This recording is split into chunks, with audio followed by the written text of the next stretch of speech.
ভারতে হোমিওপ্যাথিক শিক্ষা আর চিকিৎসা ব্যবস্থাটা কে দেখে বলুন তো?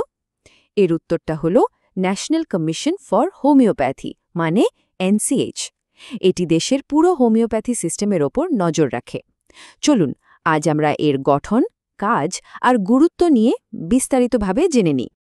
2021 সালটা কিন্তু ভারতের হোমিওপ্যাথি জগতে একটা বড়সড় পরিবর্তনের বছর ছিল।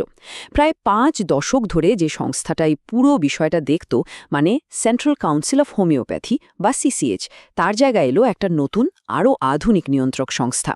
আর সেটাই হলো এই ন্যাশনাল কমিশন ফর হোমিওপ্যাথি, সংক্ষেপে এনসিএইচ। তো এই যে এনসিএইচ এর কথা আমরা বলছি, এটা আসলে কি? এর আইনি ভিত্তিটাই বা কোথায়? চলুন সবার আগে এর পরিচয়টা একটু পরিষ্কার করে জেনে নেওয়া যাক। একদম সহজ ভাষায় বলতে গেলে এনসিএইচ হল ভারতের হোমিওপ্যাথি চিকিৎসা ব্যবস্থার জন্য সর্বোচ্চ নিয়ন্ত্রক সংস্থা, মানে এটাই সবকিছুর দায়িত্বে। আর এর আইনি উৎসটা হল national commission for homeopathy act 2020। এই আইনটার অধীনেই কিন্তু কমিশনটা তৈরি করা হয়েছে, যার মূল কাজ হল দেশের হোমিওপ্যাথি শিক্ষা আর চিকিৎসার মান ঠিক রাখা। আচ্ছা, কয়েকটা খুব জরুরি তথ্য এক নজরে দেখে নেওয়া যাক। এই এনসিএইচ কিন্তু 2000 সালের আইন অনুযায়ী তৈরি, আর এটা কাজ শুরু করেছে 2021 সালের 5ই জুলাই থেকে। এটা সরাসরি ভারত সরকারের আয়ুষ মন্ত্রণালয়ের অধীনে কাজ করে। আর সবচেয়ে গুরুত্বপূর্ণ যে বিষয়টা মনে রাখতে হবে সেটা হলো এটা আগের সংস্থা, মানে সিসিএইচকে পুরোপুরি রিপ্লেস করেছে। যে কোনো সংস্থারই তো একটা মূল উদ্দেশ্য থাকে, তাই না? তো এই এনসিএইচ ঠিক কি লক্ষ্য নিয়ে তৈরি করা হয়েছে? এর উদ্দেশ্যগুলো আসলে কি? চলুন এবার সেই দিকটা একটু ভালো করে বুঝি। এনএইচের উদ্দেশ্যগুলো কিন্তু বেশ পরিষ্কার। ব্যাপারটা শুধু নতুন ডাক্তার তৈরি করা নয়, লক্ষ্যটা তার থেকেও অনেক গভীরে।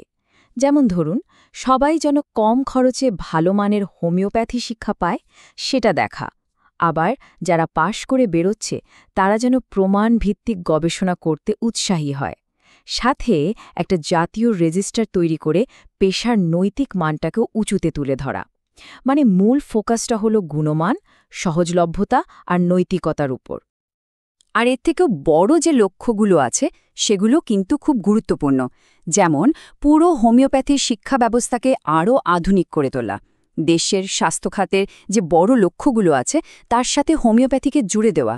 আর সবচেয়ে বড় কথা হলো পুরো পেশাটার মধ্যে একটা স্বচ্ছতা আর জবাবদিহিতা নিয়ে আসা।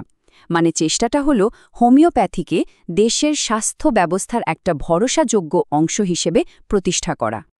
বেশ, আমরা তো জানলাম এনসিএইচ কি আর কেন এটা তৈরি হয়েছে, কিন্তু এখন প্রশ্ন হলো এই কমিশন তার লক্ষ্যগুলো পূরণ করে কিভাবে?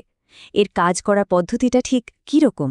চলুন এবার এর ক্ষমতা আর ভেতরের কাঠামোটা একটু দেখে নিই। এনসিএইচকে কিন্তু রোজকার বেশ কিছু গুরুত্বপূর্ণ কাজ করতে হয়, যেমন শিক্ষা আর গবেষণার জন্য ভালো মানের পলিসি বা নীতি তৈরি করা, বিভিন্ন মেডিকেল প্রতিষ্ঠানকে নিয়ন্ত্রণ করা, আর দেশে ঠিক কতটা মানব সম্পদ লাগবে সেই অনুযায়ী ভবিষ্যতের জন্য একটা রোডম্যাপ তৈরি করা। শুধু তাই নয়, রাজ্য মেডিকেল কাউন্সিলগুলোর সঙ্গে মিলেমিশে কাজ করাটাও এর একটা বড় দায়িত্ব, যাতে সারা দেশে একটা একই রকম মান বজায় থাকে। 2020 সালের আইনটা এই কমিশনকে বেশ কিছু ক্ষমতা দিয়েছে। এনসিএইচ কিন্তু শুধু পলিসিই তৈরি করে না, এর হাতে ক্ষমতা আছে কোনো কলেজের স্বীকৃতি দেওয়া বা দরকার পড়লে সেটা বাতিলও করে দেওয়া। পাঠ্যক্রম কি হবে সেটাও ঠিক করে দেয়। চিকিৎসকদের জন্য জাতীয় রেজিস্টারটাও এরাই চালায়। এমনকি কেন্দ্রীয় সরকারকে পরামর্শ দেওয়ার মতো বড় দায়িত্ব কিন্তু এনসিএইচ পালন করে। কমিশনের ভেতরের গঠনটাও বেশ গোছানো। একজন চেয়ারপারসন তো আছেনই, তার সাথে থাকেন বেশ কিছু পূর্ণ সময়ের এবং পার্ট টাইম সদস্য। আর কাজটাকে আরও সহজ আর কার্যকরী করার জন্য নির্দিষ্ট কিছু বিষয়, যেমন ধরুন শিক্ষা বা নৈতিকতা, এগুলো দেখার জন্য আলাদা স্বায়ত্তশাসিত বোর্ডও আছে। এর ফলে কাজগুলো অনেক দ্রুত আর ভালোভাবে হয়। এতক্ষণ তো আমরা এনসিএইচ-এর গঠন আর কাজকর্ম নিয়ে কথা বললাম, কিন্তু একটু বড় করে যদি ভাবি তাহলে এটা আমাদের জন্য কেন এত গুরুত্বপূর্ণ? চলুন এবার এর আসল প্রভাবটা বোঝার চেষ্টা করি। দেখুন, এনসিএইচ-এর গুরুত্ব কিন্তু অনেক। প্রথমত, এটা হোমিওপ্যাথি শিক্ষাকে আধুনিক বিশ্বের সঙ্গে তাল মেলাতে সাহায্য করে। দ্বিতীয়ত, কারা চিকিৎসা করতে পারবে সেটা নিয়ন্ত্রণ করে রোগীর সুরক্ষার দিকটা নিশ্চিত করে। এটা গবেষণা আর ক্রমাগত উন্নতির জন্যও একটা রাস্তা খুলে দেয়। আর সবশেষে সারা দেশের সব রাজ্যে একই নিয়ম আর স্বচ্ছতা নিয়ে আসে, যা পুরো হোমিওপ্যাথি সিস্টেমের উপর মানুষের ভরসা বাড়াতে সাহায্য করে। তো সব আলোচনার শেষে একটা বড় প্রশ্ন কিন্তু থেকেই যায়।